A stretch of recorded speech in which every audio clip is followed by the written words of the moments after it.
Hey everyone, my name is Wedge. Today we're talking tokens, green-white tokens in Dominaria Standard to be exact. You could even say relatively affordable green-white tokens in Dominaria Standard, but before we do that, Grand Prix Toronto's this weekend. If you are anywhere near it, I'll be there. Come hang out. It'll be sweet. Hugs for everyone.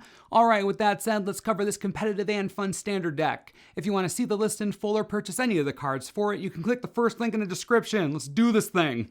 Green-white tokens attempts to go wide with creatures and overwhelm your opponents by sheer numbers and a ton of synergy.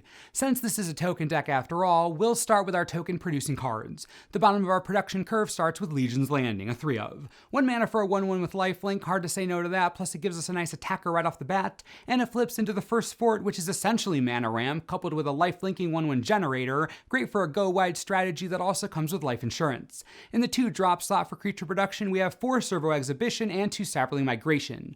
Both 2 mana, both sorceries, both create 2 1/1s. The Migration is especially good because it has increased value in the late game, but the Servo Exhibition is better for our mana in the early game. 6 or 7 between these two is generally where we want to be.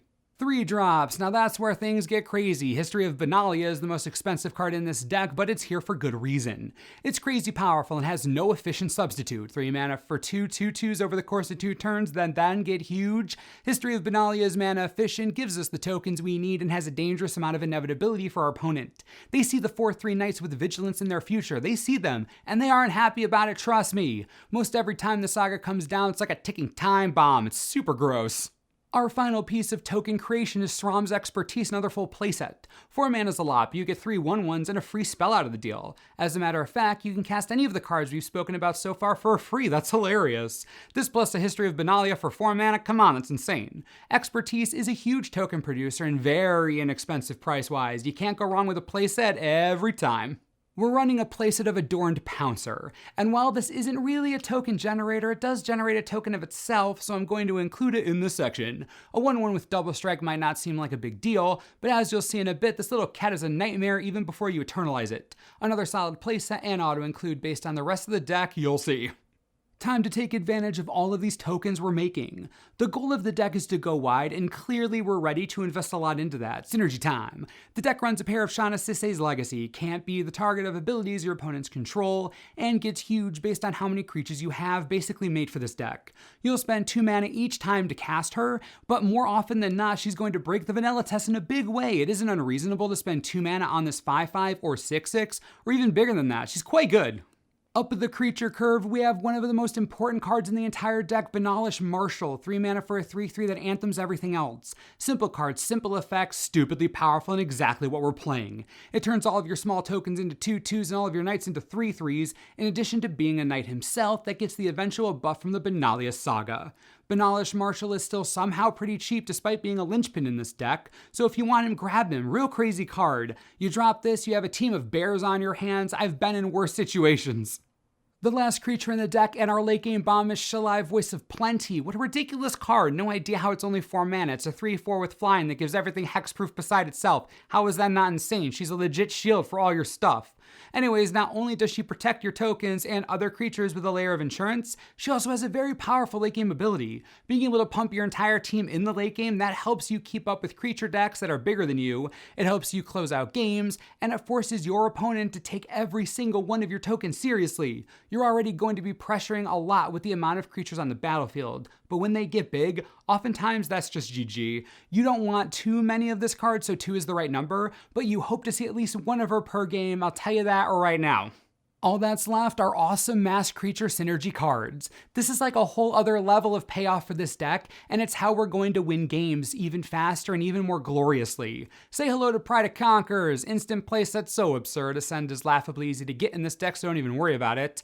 Then you get either +1/+1 or +2/2 to all your creatures, again at instant speed. This is a win condition easily. You might be attacking in with 3 or 4 1/1s and they think nothing of it. Drop one of these, that's double the damage. Drop it when you have Ascend, that's triple the damage. And they're probably dead now or close to it. Cast multiples of these, super dead. The card's crazy cheap. I have no idea how it's this cheap. Pride of Conquerors will be in this deck until the deck dies, because taking advantage of combat in this way for 2 mana at instant speed, brutal. Totally, utterly brutal. As if that wasn't enough, we're going deep on Appeal to Authority. Appeal is an attack-ready pump spell. It makes one of your creatures ridiculously huge, preferably your Adorned Pouncer, and it gains Trample and you just fly right in. Of course, once Appeal is in the graveyard, Authority becomes live, and that's another win condition. You tap blockers, everything you control gets Vigilance. It's a free attack with your army. Talk about efficient. Both Appeal and Authority are powerful in this deck, and you want both effects in basically every game you play. Talk about earning your spot. 3 of, worthy of being a 4 of for sure. It's a great split card. Then we have Huatli, Radiant Champion. Oh yeah, we out here. Her +1 is going to give her so much loyalty, Heart of Kiran won't be able to kill her. Her -1 is Appeal, but on a stick. -1, so good. And finally her -8, which you will be able to activate after a single +1 activation, gives you an emblem that lets you draw cards to your heart's content. Huatli, girl, you are meant to be here. In a green-white deck, you can never say no to potential card draw, and while most planeswalkers don't really look to use their ultimates during games, Huatli expects to. You need 4 creatures to get her to -8 territory.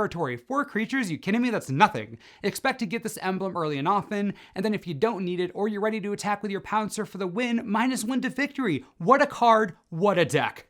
We're running 23 lands to finish off this masterpiece. Playsets of Scattered Groves and Sunpetal Grove are joined by 4 Shefet Dunes because that sacrifice ability is absurd, and 3 Tranquil Expanse because fixing is still important in this deck even in the late game when we need our green mana, so the tap land's fine. Alongside 7 plains and a single forest, 23 lands in total, the mana's pretty dang consistent. This strategy is pretty cut and dry. You want to get your tokens out early and often. You want to build up a board state. Don't attack in with tokens if they're going to die for no reason. You want to be smart. Your job is to build your board, not attack like you're mono red because you aren't mono red, you're green white tokens, so calm down for a second. Anyways, drop your tokens, and once you get a big Shana or History of Benalia or Pride of the Conquerors, leverage your board state. Put pressure on your enemy's defenses. Make them answer your attacks, put them on the defensive. Keep dropping tokens, keep using your pump spells generously, never stop attacking once you start. You are the aggressor in almost every matchup, don't forget that, you got this. Sideboard time. Luckily for you, white is pretty dang strong sideboard-wise right now. It is a relatively new format, so there are a bunch of different archetypes running around, but we can make some safe assumptions. First, Sentinel Totem is great against anything that even touches the graveyard looking to come back. Just get that nonsense out of here right now. Solemnity, because Walking Ballista is a nightmare to deal with, and apparently no one in the entire world likes counters. You don't care too much about Shalai counters, so this is completely fine. Baffling End for other creature-based terror that fights you on the ground. There are plenty of amazing targets for this. Here are some. They are all scary, you should fear them, until you end them in a baffling way, of course. I do like Dusk to Dawn for mid-range decks, or anything that even remotely resembles a tribal strategy that has 3-power creatures. And finally, Ether Sphere Harvester is a neat addition. Easy to crew with any token. Lifelink will help you survive early onslaughts from burner aggro. All around good sideboard card too. Green-White Tokens is a pretty cool new deck that got a few pieces it needed to really put it over the top and make it competitive. There are a lot of moving pieces in the new standard format right now, but this deck is a lot of fun. And if you've ever enjoyed token decks in the past, I think you'll enjoy this one as well, and the cost isn't too bad. You can see the entire list or purchase any of the cards with the cheapest prices available by clicking the first link in the description. I'd love to hear what you would want to see more of next. We have a lot of deck techs in the queue, so hit me with what you want, and as always, thanks for watching, and we'll see you next time.